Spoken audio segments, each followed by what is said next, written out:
Okay, I'm making this video because strike first and strike last is quite confusing as a rule. I see lots of people get it wrong.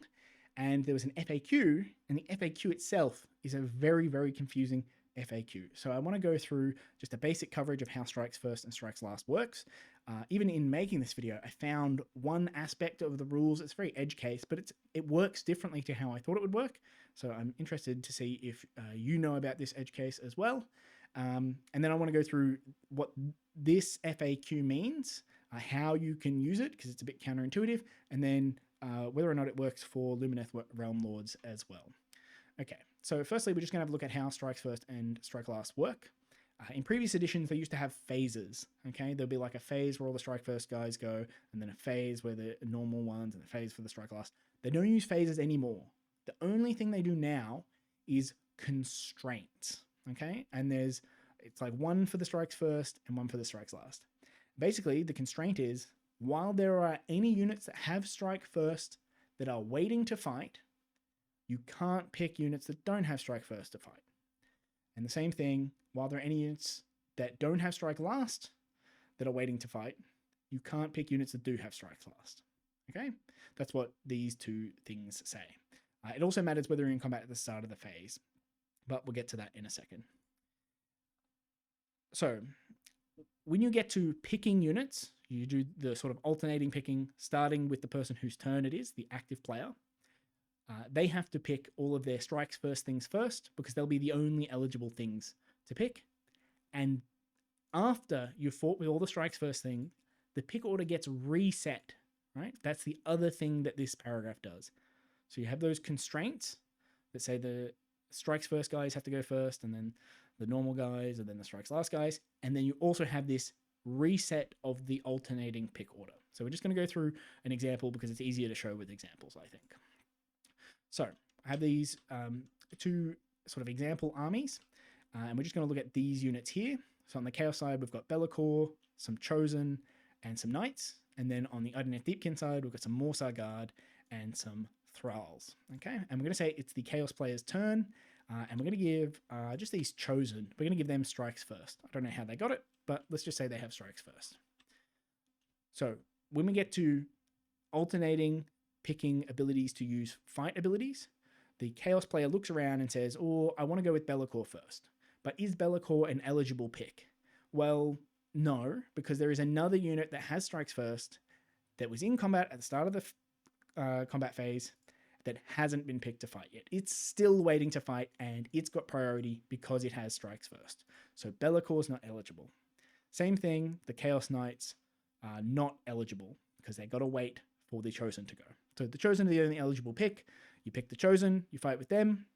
Then normally it would go to the Idoneth Deepkin player's turn, but because of this line, after all the strike first units have fought, the active player picks the next unit to fight. It resets that pick order. So instead of going to the Idoneth Deepkin player's turn, the Slaves to Darkness player gets to pick another unit to fight. And they could pick Be'lakor or the Chaos Knights because the Chosen have finished fighting. And there are no other units that have strikes first on the battlefield. Right? If there were other units, then they would have to wait for those other units to go. All right, so that's like the normal way it works. I think most people are on board with me. They understand, like, this is the basic of strike first. There is a weird case with strikes last where they don't actually reset the pick order when it comes to strike last. So I'll just show you an example of that, because this is the edge case I'm talking about that I didn't know about. I thought it worked the same way as strikes first, but it actually works differently, just to be confusing. And this is not part of the FAQ. This is just from rereading these rules. I've learned this about strike first, strike last. Okay, so in this example, same thing, but instead of strike first on the Chosen, we have strike last on the Chaos Knights and on the Thralls over here. So the Chaos player has to pick either Be'lakor or the Chosen to go first because the Knights aren't eligible. We have to wait until all the units that don't have strike first, don't have strike last have fought before we can pick a unit that has strikes last. So we pick the Chosen to fight, and then it's the Idoneth Deepkin player's turn. They're going to pick these Eels to fight because they have the same restriction. Their Thralls can't be picked yet. And then we get goes back to the Slaves to Darkness player. They have to pick Be'lakor because he doesn't have strikes last. And then instead of resetting, right, like we did with strikes first, there's no reset. It just goes over to the Idoneth Deepkin player's turn to pick. And now the thralls are eligible to be picked because all of these units up here that don't have strike last, they've all fought. There's no one who has strikes last. There's no one who doesn't have strikes last who is still waiting to fight. So they're eligible to be picked, right? This is confusing to me, but they actually get to go first before the knights, despite the fact both of them have strike last, and it's the Slaves to Darkness player's turn. So there's some weird stuff that happens with strike last. It's a bit different to strike first that I didn't realize when I first read it. Like this resetting the pick order only happens after all the strike first units are fought. It doesn't happen again after the units that don't have strike last have all finished fighting. Okay. There is a few little side points. So there are situations when a unit that has strikes first is not in combat at the start of the phase and pretty much then gets pulled into combat later on. In those situations, doesn't do anything for you. Right? This is something I see people get wrong a little bit. But if you have someone like Prince Vordry who casts Quick Blood on himself, he's always got strikes first, and somebody piles into him later on, he can still be picked to fight, but the strikes first has no effect in that situation. It doesn't mean he gets to like get pushed up the queue or anything like that. There's no picking order reset again. It's just that strikes first just doesn't count for that combat phase. You have to be in combat at the start of the phase for strikes first to matter. And I suppose it matters if you like charge with a unit and then the thing that you charged dies from impact hits. You won't be in combat, but you might still be eligible to be picked to fight. Your strike first won't work if that unit has strikes first. That's a very, very edge case. Okay, so this FAQ is not about any of that part of strike first, strike last. It is all about this down here. Okay, so in 4th edition, there are lots of units that have an ability to let another unit fight immediately after them. So one example might be a Chaos Lord. Okay, after a Chaos Lord is picked to use a fight ability, once you declare a fight ability for him, you can use this as a reaction, and that lets you pick another unit, in this case non-hero Warriors of Chaos Infantry, that has not used a fight ability, that is within his combat range, and that unit can be picked to use a fight ability immediately after the fight ability with the Chaos Lord has been resolved. Okay, so you use the Chaos Lord to fight, you use that reaction when you declare that, and then after the Chaos Lord is done fighting, the infantry, in our example, it's going to be chosen, they get to fight immediately after. And that has some weird interactions with these constraints, okay? So the first thing to understand is that these abilities do not override the constraints, so you can't pick them to fight ahead of where they're meant to in most situations, but there is a weird niche situation where you can use these abilities to jump the queue, and that's what the FAQ is telling us. Okay, so I'll just give you the example first, and then I'll highlight that that is what the FAQ is telling you. Okay, so we're going to introduce a Chaos Lord, right? And we're actually, this is a real example. It's going to be the Idoneth Deepkin player's turn. They've charged in with their Thralls and their Morsar Guard, and Be'lakor uses his Deadly Trap. Deadly Trap lets him roll a dice for himself and 2 other nearby units, and if they get a 4-up, then they get strikes first. And he fails on himself and on the Chosen, but the Chaos Lord gets strikes first. Okay? It's the Idoneth Deepkin player's turn. They look around, they're trying to pick a unit, but neither of their units are eligible because there's a strikes first unit that hasn't been activated yet that's waiting to fight. So they can't pick any of their units. And because none of their units are eligible, they just pass it over to the Slaves to Darkness player. The Slaves to Darkness player activates the Chaos Lord first, like picks them to fight, then uses the reaction targeting the Chosen, saying, after I'm done fighting with the Chaos Lord, I'm going to fight with these Chosen immediately after. They fight with the Chaos Lord, and then once the Chaos Lord is done fighting, we go to pick the Chosen, but we still have to look at the constraints, right? That's what this paragraph tells you. You still have to look at the constraints, okay? And what we're going to look at is, are there any strike first units in combat that were in combat at the start of the phase that are still waiting to fight? We look at these Chosen, we're going to pick them to fight. Well, the only strikes first unit is this Chaos Lord, and he's finished fighting, right? He just finished fighting. So there are no strike first units that are waiting to fight. So there's nothing about this ability. There's no constraint that we need to override to make this ability successful. So the ability just works. Okay, we get to fight with the Chosen, even though it's the Idoneth Deepkin player's turn, and even though these guys don't have strike first, they actually get to go before any of the Idoneth Deepkin units do. Okay, the Chaos Lord gets to pull them ahead of the queue, even though it sounds like this ability might stop that from happening. Okay, and just to highlight, this is what this FAQ is doing. Okay, if a friendly unit is the only unit that has strikes first on the battlefield, and it has an ability that allows a friendly unit to fight immediately after it, in what order would units be picked to fight? If you're the active player, that's not the case in this situation. If your opponent is the active player, that is the case in this situation. The Idoneth Deepkin player is the active player.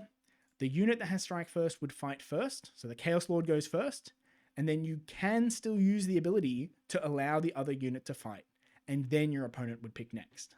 Okay, so that's what that FAQ is saying. Even though it's the Idoneth Deepkin player's turn, the Chaos Lord gets to go, and then because we're not failing any of those constraints, we're not overriding any of them, we get to go with the Chosen immediately after the Chaos Lord, and the Chaos Lord gives them +1 to wound to boot.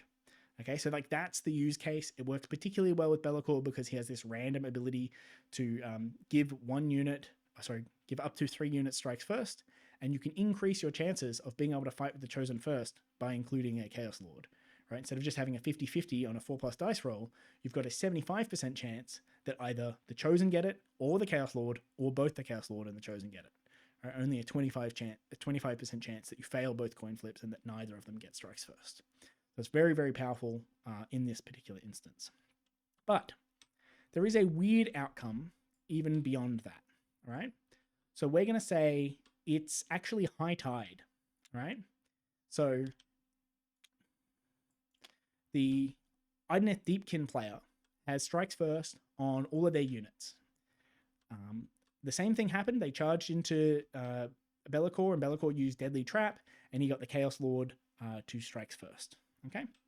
Because it's the Idoneth Deepkin player's turn, they get to pick something to fight first. Both their units are eligible. Let's say they fight with the Morsar Guard. So these guys, they've fought. It's the Chaos player's turn to fight. They're going to pick the Chaos Lord, and then they're going to try and use that ability to fight with the Chosen immediately after. Right? So the Chaos Lord fights, but then when we get time to pick the Chosen, we have to consider that constraint again. Are there any units that have strike first that are waiting to fight? There are. These Thralls down here have strike first, and they're still waiting to fight. So we can't use that ability to let the Chosen fight. Instead, the Thralls fight, and then it goes to the normal pick order. And if they had any other units in combat, the pick order would get like reset because of that resetting that happens after the strike first guys. So if we had another unit of Thralls, actually the Idoneth Deepkin player would get to go with the normal fighting Thralls as well. Right? I know I said it was high tide, but let's just assume for the example, these guys, for some reason, like we cast Binding Damnation on them somehow. So they have both and it cancels out, right? They would get to go with both their strikes first guys and the strikes last guy before we get to fight with a normal activation of the Chosen. But if these guys don't have strike first, then we get to fight with the Chaos Lord and the Chosen ahead of any of the Thralls. So it's weird that what is happening over here impacts whether or not we can use the Chosen to jump the queue, right? Whether we can use this ability that pulls the Chosen in to fight immediately after the Chaos Lord to get ahead of an activation from our opponent just depends on whether or not they have more than one unit that strikes first. It's a very, very confusing ruling, confusing FAQ. It just means that like having random other units that strike first can impact whether or not you can even use these abilities that allow you to fight one after the other. And again, just to highlight, this case is this FAQ. So it says, can I use an ability that allows a friendly unit that does not have strike first to fight immediately after a friendly unit that has strike first if there are one or more enemy units that have strike first that have not yet been picked to fight? So no. As mentioned in the sidebar, abilities do not allow a fight ability immediately after another unit. Oh my god. The Chaos Lord abilities don't allow you to override the constraints. That's what it's saying. So can you use an ability that allows a friendly unit that does not have strike first to fight immediately after? Well, in the case where you've got other units that have strike first, no, you can't use it, right? In this case, where there are other friendly units, if there are one or more enemy units with strike first that have not been picked to fight, in that case, no, you can't use this ability to jump the queue. You can only jump the queue if they don't have any other units that have strike first left to activate. I guess there are some weird things about the turn order as well. So like in the situation where it's the Lumineth Deepkin player's turn, if these Morsar Guard have strike first and the Chaos Lord has strike first, but none of the Thralls have, none of this has strike first, they'll go with the Eels, and then you can go with the Chaos Lord and activate the Chosen straight after. But if it's the Chaos player's turn, they have to go with the Chaos Lord first and can't use the Chosen straight away. Then the Eels get to go, and then you can go back to normal picking, right? Because at the moment where you pick the Chosen, the Eels still have strike first and they haven't fought yet. So they make the Chosen ineligible. It's a very, very weird ruling. All right, one last thing, and I think it relates to Lumineth Realm Lords. Okay, so the way this ability works, which is the way most of them work, you pick the Chaos Lord to fight, you use the reaction, and when you use the reaction, you target the unit that you want to fight. So you target the Chosen, and the ability lets you pick the Chosen after the Chaos Lord is finished fighting. All right, so that target, the target can be picked to use a fight ability immediately after the fight ability has been used by this unit. All right, after the Chaos Lord uses his fight ability, then the Chosen get to be picked to use their fight ability. And I think that sequencing is very important, even if I'm jumbling up my words. The sequencing is very important because if you look at something like Lumineth Realm Lords, their lightning reactions says when players are alternating picking units to use a fight ability, when it is your turn to pick a unit, you can pick 2 units instead of 1. Resolve the second fight ability immediately after the first. So the difference is, for the LRL player, they have to pick both of them at the same time.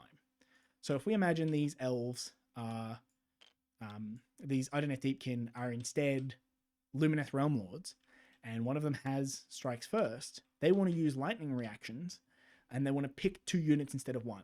Well, they can't pick both of these units because they can't pick this unit at all. They're not allowed to pick any of these Thralls because there is a unit that has strikes first that has not used its fight ability yet. It's still waiting to fight. So these are not eligible to be picked to fight. So they can't use it to double up with strikes first. In the same way, it looks like you can use the Chaos Lord to do that. I think this works on the other player's turn as well. It still doesn't work properly for LRL, which I know will frustrate some LRL players. Okay, I think that's all I needed to mention about Strike First, Strike Last. Just that you don't reset the pick order when it comes to Strike Last in the same way that you do with Strike First. That this FAQ is really confusing, but it does let you jump the queue in really narrow circumstances. And it's really weird that this ruling can change whether or not you're able to activate first based on whether units on the complete other side of the board have strike first or not, right? It seems like it shouldn't be relevant to your combat sequencing. Like this fight over here shouldn't have anything to do with this fight over here, but it absolutely does because of the way these constraints work. Personally, I think this is a terrible ruling. I think they should have cleared up the strikes first, strikes last stuff so that these things that allow you to activate immediately after another thing don't override, in particular this. I think if they just considered this a constraint and said, no, you can't override this constraint with these abilities that let you fight immediately after one another. So you would pick the Chaos Lord and then he was the only dude that had strikes first, then it would go back to the active player's turn. So if you're the active player, then you can go one after the other. But if you're not the active player, then you can't. I guess there's still a bit of confusion in that as well. Either way, I was hoping this edition would be the one where strikes first and strikes last was not confusing. But boy, yeah, this is pretty confusing, and it's going to trip up loads of people. So I thought I'd make a video on that. Next one, I think I'm going to talk a little bit about the weirdness of the flying rule, because we also got some FAQs on those and the spells, but not on the flying rule for like some bizarre reason. So I'll make a short video on that next up. I've got a Patreon and whatever. Donate to me if you want to see more videos. This is like, at the moment, I've got a stack of different responsibilities in my life, and this is right at the bottom because I get nothing for doing it. It's just sort of like when I have time, I chuck something out. But if you want to raise that priority, send me some money for doing it, and I'll feel guilty when I don't make videos, and then I'll make more videos. So that's how that works. Thanks very much, and yeah, I'll see you in the next one.